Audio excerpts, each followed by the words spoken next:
formally kick off, obviously, welcome to Thoughts on Thursday, another season 2. This is now episode 3 in the language of Netflix. So really excited to be touching a really important part of our hotel experience, obviously guest relations, and how guest relations will be changing kind of post pandemic. Yeah, today we're going to speak about what this pandemic world is bringing to us in terms of guest relation, let's say. And we decided with James and with Lisa, we should be as well part of the presentation today, but she could not join today, so maybe for the next time, to use the first slide of this presentation regarding the guest profiles that we are facing at the moment. Yes.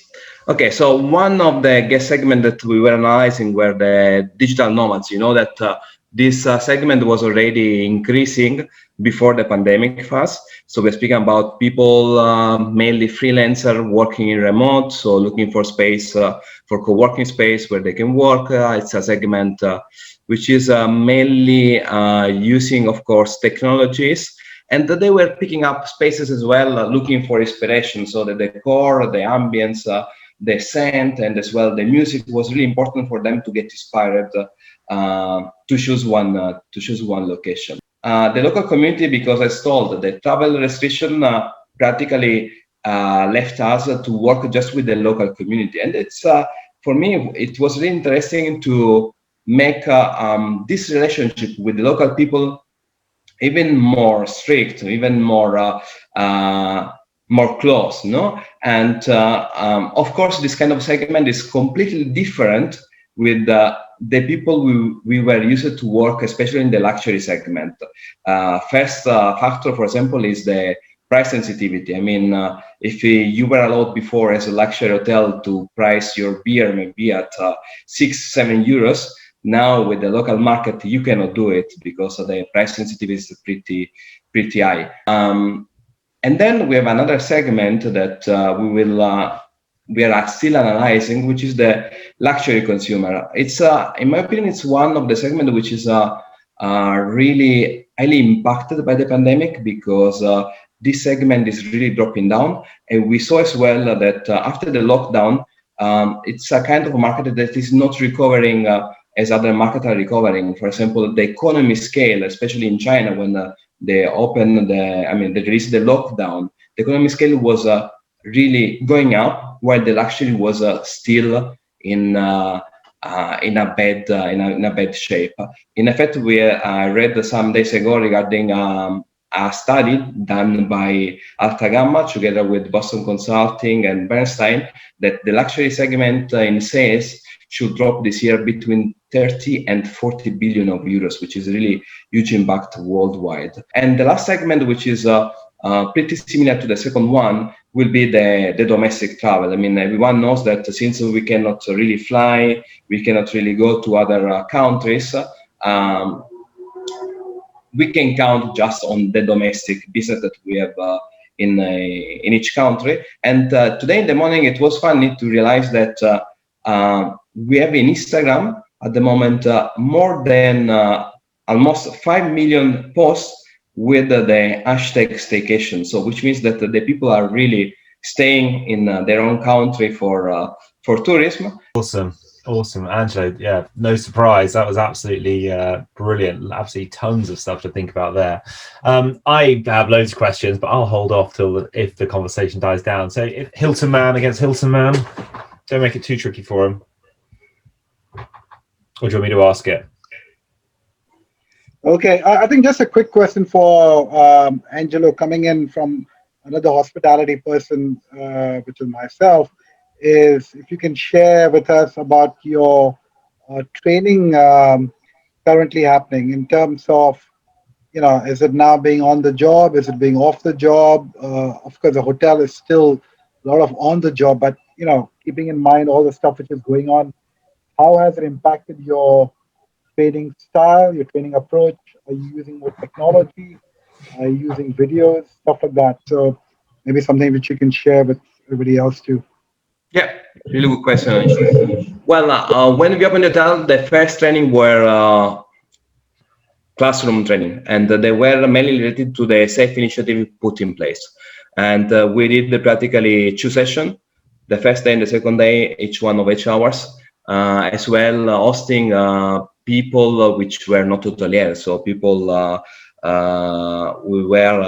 which were of course were as well important from point of view of knowledge of the virus. So for us, it was really important to communicate to the team which initiative they need to put in place, the hygiene initiative, how they can as well communicate with the guests, and as well as small touches. I mean, sometimes is regarding how do you clean properly the cutlery, or for example, how do you present a bottle of olive oil to the table, or do you clean the bottle in front of the guest to make sure that the guest is experiencing that you care about the safety initiative.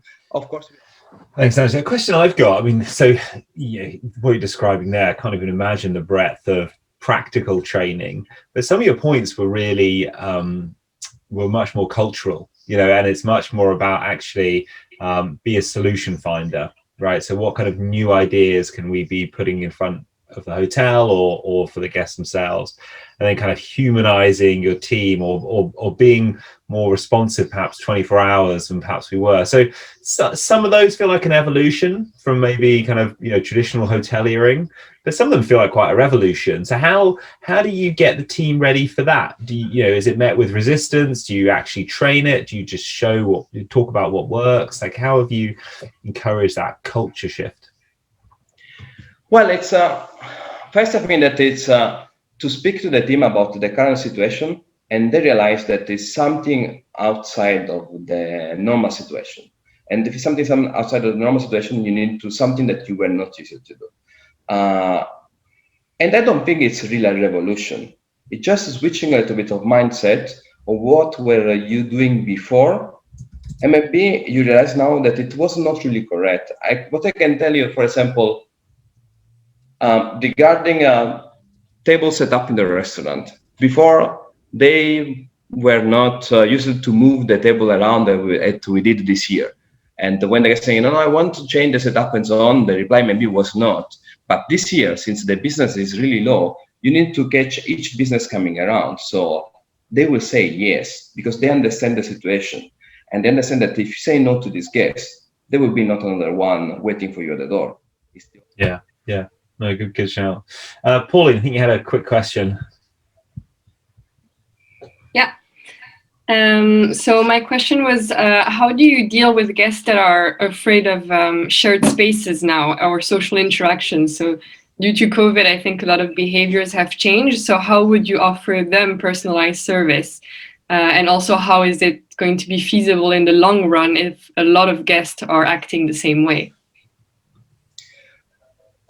Regarding our hotel, I have to say that our lobby area is pretty big to give us the opportunity to privatize some spaces, or at least that you have more than the normal social distance that you can give to them.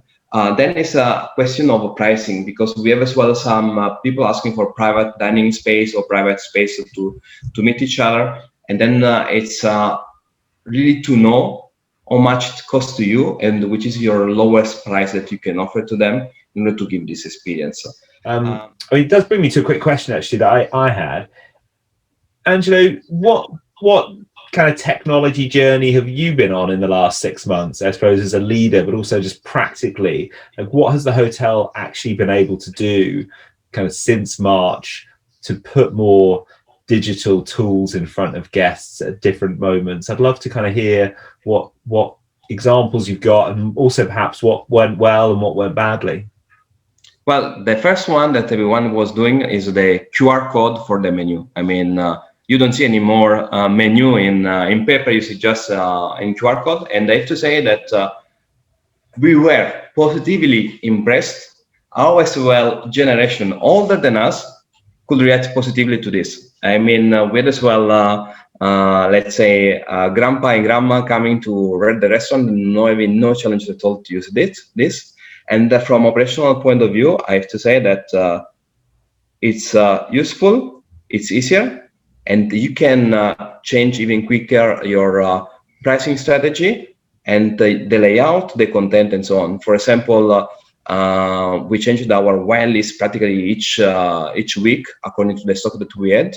And it was fast because you don't need anymore to wait to print it. You don't have any cost for printing it and so on. This one was, let's say, the easiest change that we made in terms of digitalization. Martin, I think you probably feel quite strongly about this.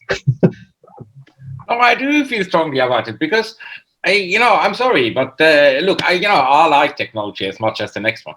Perhaps not as much as Andrew, but it can add value, okay? But so, as I said, look, where does the value lie, right? So the value lies where technology adds value to a guest stay or to a hotel in the sense that it automates things that are essentially useless, all right?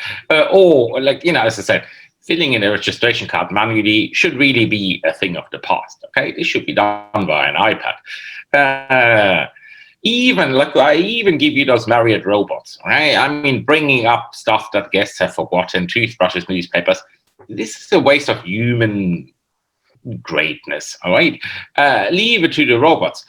But in the end, okay, like, look, really what makes hotel stays, and particularly in terms of guest relations, what really makes guest relations is personality, is this human interaction.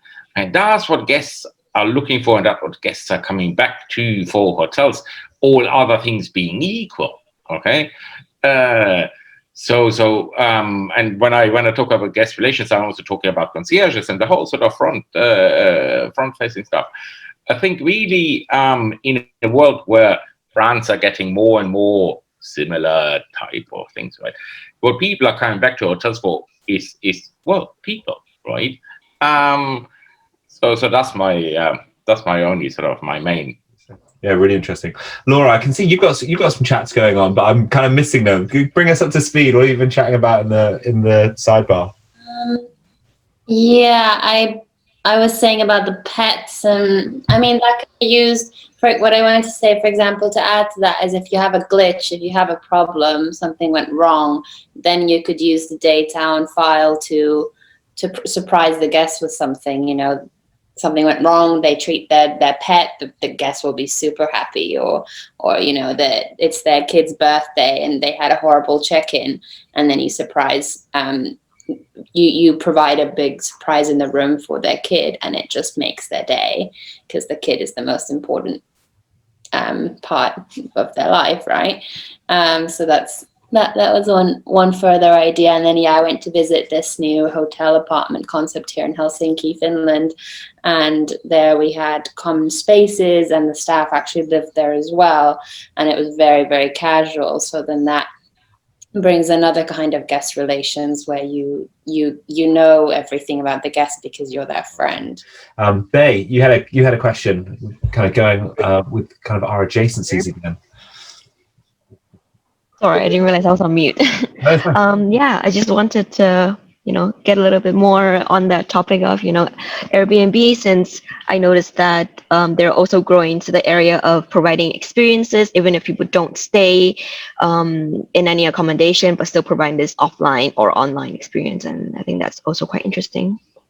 So yeah, just wanted to hear your thoughts.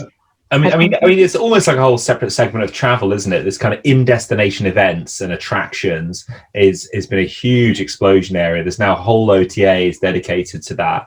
And you're right. That's what Airbnb are trying to do, right? This ultimate travel company, and right alongside their hosting and homes, they want to have all these kind of experiences and stuff. But if you chat to the big OTAs, it's really interesting because that long tail of, come and have dinner with your nana or be shown around Milan by someone on a scooter, it's all really long tail stuff. What sells is still Harry Potter World, the Tower of London, all of that kind of stuff. I mean, personally, I think that the hotel industry could absolutely do more to help curate the stay more than just the hotel room. I think that's something I'd always love to chat about. I guess I'll just wrap up. I'm conscious of people's time. Firstly, Angelo, thank you. Absolutely, that is fantastic to steer us through a really interesting discussion, I think, from a live hotel. I'm sure you're going to leave us now and go back to a busy team and busy work. So it's fantastic to hear kind of from life on the ground. Thanks Thank you, everyone. We've got a really fun session next week on entrepreneurship. So Sophia and Mia, who have been listening in today, will be guiding us through their adventures in startup land. Massively passionate topic of mine. Please kind of share among your friends, keep growing the community, and look forward to catching everyone same time next Thursday. Thanks for joining. Thanks, Angelo. Bye, everyone. Thank you, guys. Bye-bye.